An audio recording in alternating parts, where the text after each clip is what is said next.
You ever wonder why the most intelligent, thoughtful people often seem the most isolated? Why those who see the deepest truths rarely fit in? Why the ones who can see through everything are often the ones nobody seems to understand? It's not arrogance, it's not depression, it's the curse and the gift of depth. Carl Jung once said, "The deeper the roots, the fewer trees can stand beside you." Because to think deeply is to live in a world most people cannot see. It's to carry conversations within your own mind that others would never dare to have. It's to question what others accept. And that, by itself, makes you different. But here's the truth Jung uncovered. Your loneliness isn't a weakness. It's a sign of consciousness expanding. Most people live on the surface of life. They move through their days reacting, not reflecting. But deep thinkers, the ones who pause, question, analyze, and reflect, they don't just live life, they observe it. They see the patterns behind people's words, the motives behind their actions, the invisible forces shaping society. And that awareness creates distance, not because they want it, but because they can't unsee what they've seen. Jung believed that the psyche of a deep thinker is like an ocean, vast, silent, and full of unseen life beneath the waves. Most people only swim on the surface, but the deep thinker dives. And when you dive, you discover two things: how beautiful truth is and how heavy it can feel to carry alone. Have you ever tried to explain your thoughts to someone and watched their eyes glaze over halfway through? Have you ever felt the ache of being too much for shallow conversations, too intense for small talk? That's not a flaw. That's the first hidden law of deep thinkers. Depth demands solitude, because depth cannot survive in noise. To think deeply, you must detach from the constant chatter of the world. You must sit in the quiet, where your own mind echoes back at you. That's where insight is born. That's where meaning grows roots. But here's the twist Jung warned about. Solitude can easily turn into isolation if misunderstood. If you believe your loneliness means something is wrong with you, you'll start shrinking your mind to fit a world that fears thought.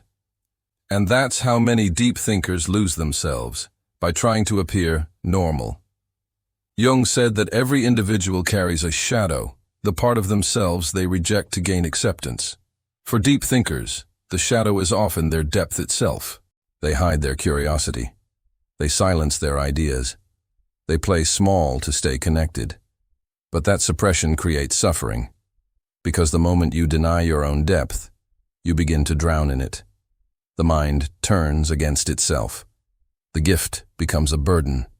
Yet the solution is not to escape depth, it's to understand it. Jung called this process individuation, becoming who you truly are, even if the world doesn't understand it. It's the courage to exist at your true depth, not at the surface others demand. So what do you do when the world feels too shallow for your mind?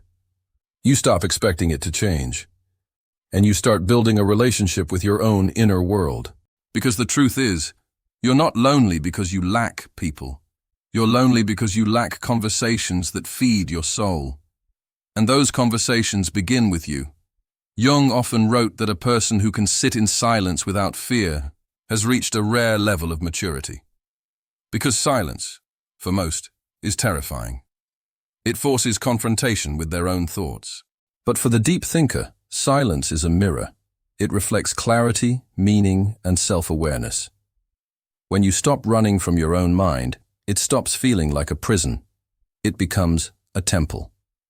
That's the first transformation Jung spoke of, the shift from isolation to introspection. When a deep thinker learns to find beauty in their solitude, they stop feeling lost and start feeling free. The world might label you as distant or detached, but Jung would call you awakened. Because the moment you stop fearing your inner world, you realize how small the outer world's noise truly is. Every deep thinker must face this paradox. To understand others deeply, you must first walk alone. To connect authentically, you must first disconnect artificially. To see truth clearly, you must be willing to step away from the crowd. That's the first hidden law. The deeper your consciousness, the fewer people will understand you, but the more clearly you'll understand yourself. And that understanding, that internal clarity, becomes your power. The loneliness you feel isn't the absence of connection. It is the preparation for higher connection. You're not being punished. You're being refined. One day you'll look back and realize that solitude wasn't the void you feared. It was the space where your mind finally became whole.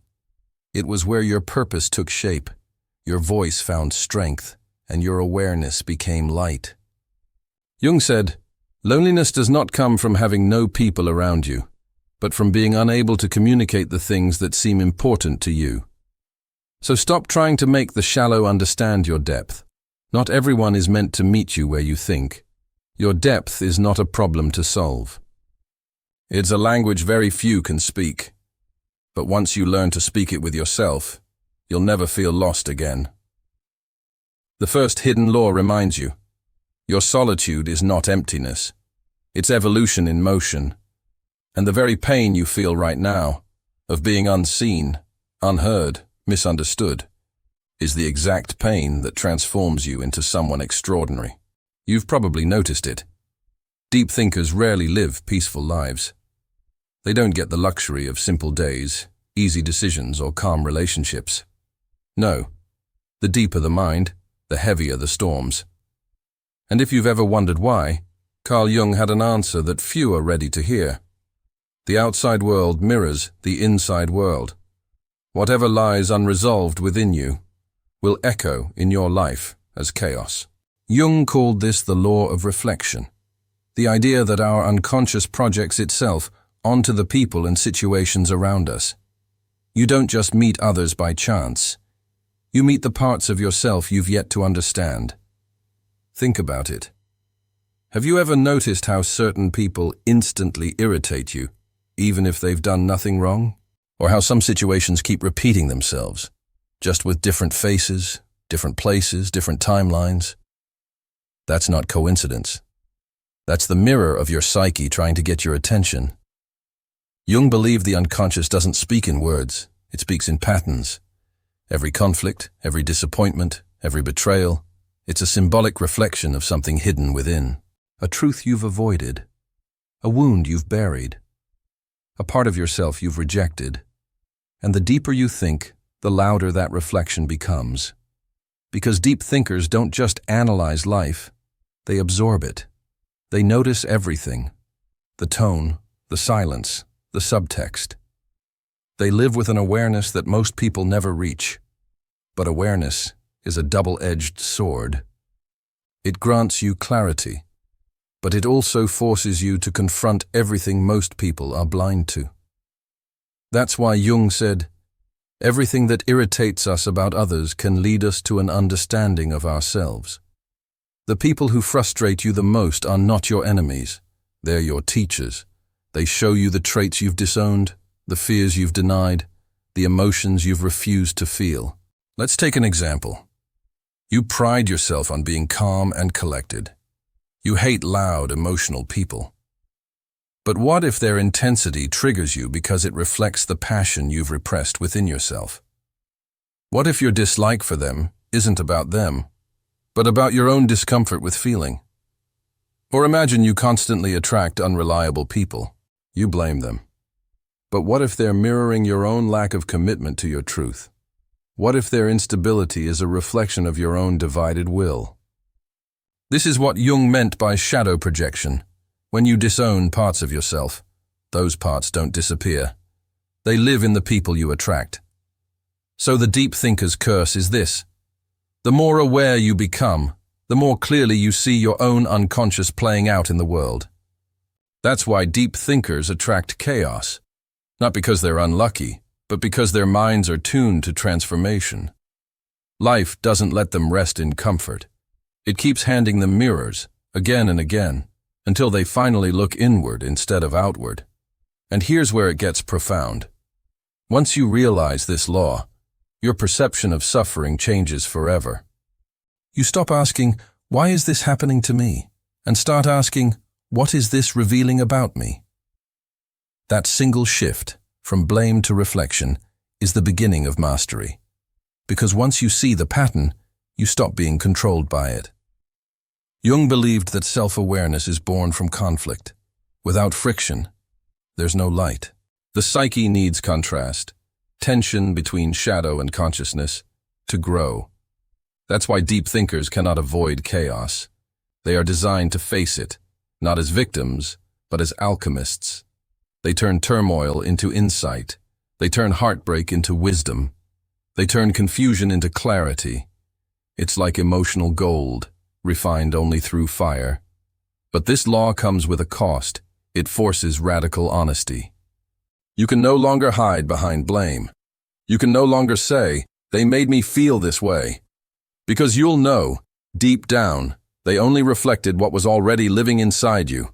And once you see that truth, your entire world transforms. Suddenly, anger becomes revelation. Jealousy becomes a signal. Fear becomes a teacher.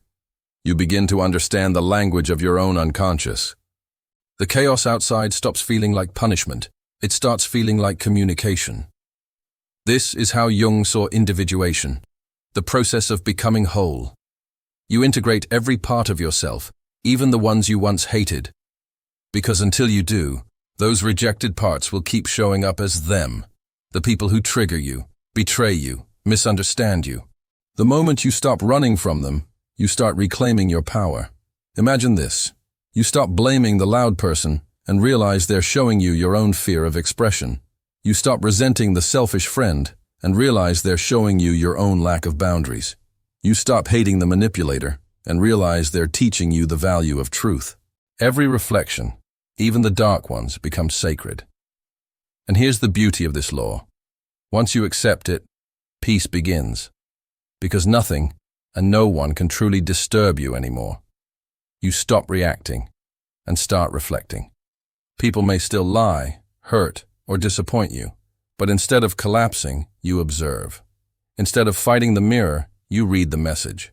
That's what Jung meant by psychological maturity, the ability to turn every experience into insight. And eventually, the chaos stops coming as violently as before, because the moment you start listening to your unconscious willingly, it no longer needs to scream through crisis. You evolve, you align, you become someone who can stand in the middle of storm and still remain centered. Because you understand that every external storm is simply an inner weather pattern finding its way to light. So yes, deep thinkers attract chaos, but not as victims, as catalysts. The universe sends them the hardest lessons because it knows they're capable of translating pain into awareness. They are not cursed. They are chosen. And once a deep thinker stops resisting reflection, they become unstoppable. Because the world no longer triggers them, it teaches them. Every mirror becomes a map. Every chaos becomes clarity. That is the second hidden law. Life mirrors your unconscious. The moment you accept that truth, you stop fighting reality and begin transforming it. There comes a moment in every deep thinker's life, a moment darker than loneliness, heavier than chaos, when they realize that their deepest enemy has been living inside them all along. It's not the world, not other people. It's the part of themselves they refuse to see. Carl Jung called this the shadow, the unacknowledged, unwanted aspects of our personality that we hide even from ourselves. And here's the truth most people never face. Until you confront your shadow, you will remain its prisoner. The third hidden law of deep thinkers is this: whatever you refuse to integrate will control you. It's a chilling truth, because the deeper you think, the more power your shadow holds. Why? Because deep thinkers see more, feel more, understand more, but that same depth also means they repress more. They want to be good, wise, balanced. They want to rise above pettiness, anger, envy, and ego. But in trying so hard to be pure, they bury parts of themselves alive, and what's buried doesn't die, it festers. Jung warned that the shadow, when denied, doesn't disappear. It leaks out in passive aggression, perfectionism, guilt, burnout, or emotional exhaustion. You think you're being calm, but really, you're numb. You think you're being humble, but really, you're afraid to shine. You think you've transcended anger, but really, you've just locked it in the basement of your psyche. The deep thinker's mind is a battlefield. Intellect on one side, emotion on the other. And the shadow is the unseen general directing both. It shows up when you least expect it, when you overreact to criticism, when you sabotage your own peace, when you feel rage you can't explain, when you idealize someone one day and despise them the next. Those aren't random mood swings. They're messages. Your shadow is speaking, demanding to be seen. Jung said, "One does not become enlightened by imagining figures of light, but by making the darkness conscious." That's the essence of the third hidden law. You cannot heal what you refuse to acknowledge. But here's the paradox. Deep thinkers often confuse awareness with integration. They understand their wounds. They can explain their trauma. They can dissect their emotions with perfect precision. But knowledge alone doesn't transform. You can read every book on fire, but until you touch the flame, you'll never know its truth. Integration isn't about knowing your shadow. It's about owning it. It's about looking your darkness in the eye and saying, "You are part of me, and I no longer need to hide you." That's terrifying. Because it means admitting you are capable of everything you judge in others. It means realizing that the anger you condemn, the greed you despise, the weakness you mock, all of it lives inside you, waiting to be recognized. But here's the miracle. The moment you stop running from your shadow, it stops chasing you. You begin to understand that your so-called dark traits were never evil, just unloved. Your anger is the voice of your boundaries. Your envy is the sign of your unrealized potential. Your fear is the guardian of your deepest truth. Integration is alchemy. It turns poison into medicine. It transforms weakness into wisdom. When you accept your shadow, you stop pretending to be light and start becoming whole. You don't need to be perfect anymore. You just need to be real. And that's when everything changes. The deep thinker, once torn apart by inner conflict, starts to feel a strange peace. Not because the chaos disappears, but because it now makes sense. You realize that the people who hurt you were reflections of your own forgotten parts. The moments that broke you were gateways to your awakening. The emotions you feared most were the keys to your power. You stop labeling your feelings as good or bad. You start seeing them as messages. Jung compared the psyche to a house. Most people live only on the top floor, the part they show to the world. But the real treasures are in the basement, in the rooms you've never entered because you're afraid of what you'll find. Yet when you finally go down there, when you open the doors of your shadow, you find not monsters, but memories, not demons, but truth. You find the child who wasn't allowed to cry, the dreamer who was told to grow up, the lover who was told to be strong. They're all still there, waiting for you to remember them. That's what integration truly means, bringing all those forgotten selves back home. And the result? You become powerful in a way you never imagined. Not dominant, not arrogant, but authentic. You no longer hide parts of yourself to make others comfortable. You no longer fear rejection, because you've stopped rejecting yourself. That's when your relationships deepen. That's when your creativity explodes. That's when your energy, once scattered, becomes focused. Because when you stop fighting your inner world, the outer world stops feeling like a war. Jung said, "I am not what happened to me, I am what I choose to become." And that's the secret most deep thinkers miss. The darkness wasn't sent to destroy you. It was sent to reveal you. The law of integration reminds you that enlightenment isn't about escaping your humanity. It's about embracing it completely. You are both shadow and light, fear and courage, chaos and calm.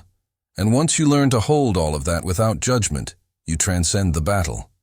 You become whole. That's the point where thinking ends and wisdom begins. The point where awareness becomes transformation. the point where the deep thinker becomes not just an observer of life, but a creator of it.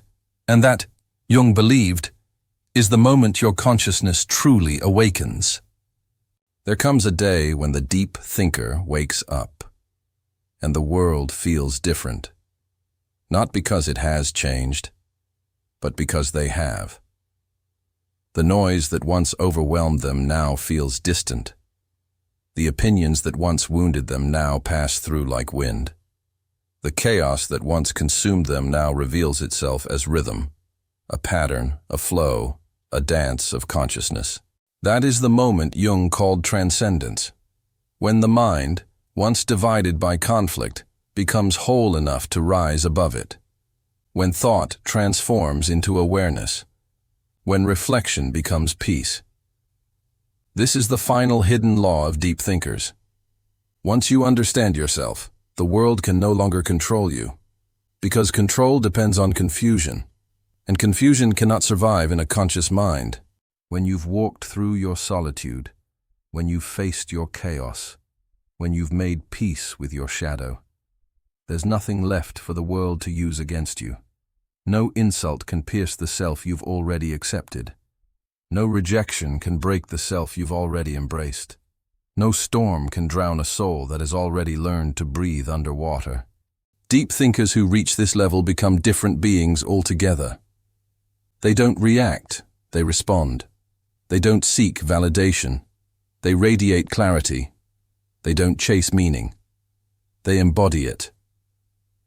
Carl Jung believed that the ultimate goal of psychological evolution wasn't perfection. It was wholeness. Wholeness is not about being flawless. It's about holding both the light and the dark, both the logic and the emotion, both the strength and the tenderness, and seeing no contradiction in any of it. When you reach this point, the world stops feeling like a battlefield and starts feeling like a mirror. Every moment reflects your state of being. You begin to see that every person you meet, every challenge you face, is just consciousness trying to know itself through you. That realization changes everything. The pain that once made you bitter now makes you wise. The loneliness that once felt unbearable now becomes sacred stillness.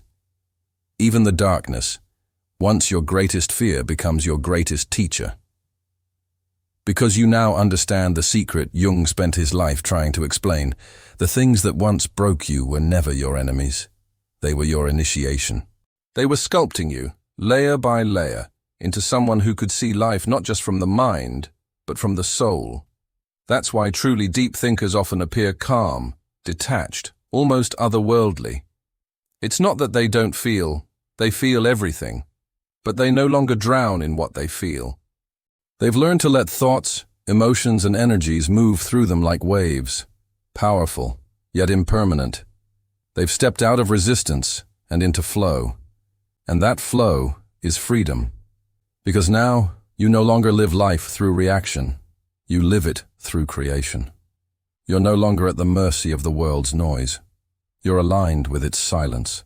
You're no longer chasing purpose. You've become it. This is the transformation Jung described as the self-emerging, the integrated consciousness that transcends ego, shadow, and persona. You become the observer behind the roles, the witness behind the drama. And from that space of stillness, everything starts to make sense. You see why you had to be misunderstood, so you could learn the value of authenticity. You see why you had to be alone, so you could discover the power of presence. You see why you had to be broken, so you could find out what can never be broken. This is not a philosophy. It's a spiritual truth disguised as psychology. When you stop identifying with your pain, you stop reliving it. When you stop fighting your shadow, you stop feeding it. When you stop trying to fix yourself, you realize you were never broken, just divided. And once you become whole, everything changes. People feel your energy before you speak. You walk into a room, and it calms, not because you're trying to, but because your inner stillness radiates outward. You stop needing to prove your intelligence. Your silence speaks it for you. You stop craving connection. And in that space, real connection finds you. That's the paradox of transcendence. When you finally stop trying to change the world, you begin to transform it, simply by existing differently. Because people don't learn from what you say. They learn from your state of being. And when your state of being is peace, presence, and awareness, you become a mirror for others to remember their own. That's why Jung said, "The greatest and most important problems of life are fundamentally insoluble. They can never be solved, only outgrown." Deep thinkers don't solve life. They grow beyond it. They stop playing the game of constant mental struggle and start living from a deeper knowing. That everything unfolding is part of consciousness discovering itself. That's transcendence. You realize you are both the question and the answer, both the observer and the observed, both the dreamer and the dream. And with that awareness, your suffering turns into compassion. Not the weak kind, the fierce kind that sees the pain of others and still chooses to love. The kind of compassion that doesn't rescue people, but reflects their power back to them, because that's what a deep thinker becomes in their final stage, a mirror for awakening. The one who no longer preaches, but embodies. The one who no longer argues, but understands. The one who no longer seeks peace, because peace has become their nature. When you reach this state, even silence becomes sacred. You start to see that truth doesn't need to shout. It simply is. And in that stillness, you finally meet yourself, not as a thinker, not as a role, but as consciousness itself. That is the true gift of being a deep thinker, not intelligence, but awareness. Not cleverness, but connection. Not knowing the world, but becoming one with it. And as Jung would say, when you realize that what you see outside is only a reflection of what lives within, you stop searching for light, because you understand. You are it. That's the third and final hidden law, the law of transcendence. The moment when the deep thinker, once burdened by their own depth, finally rises beyond it and becomes light itself.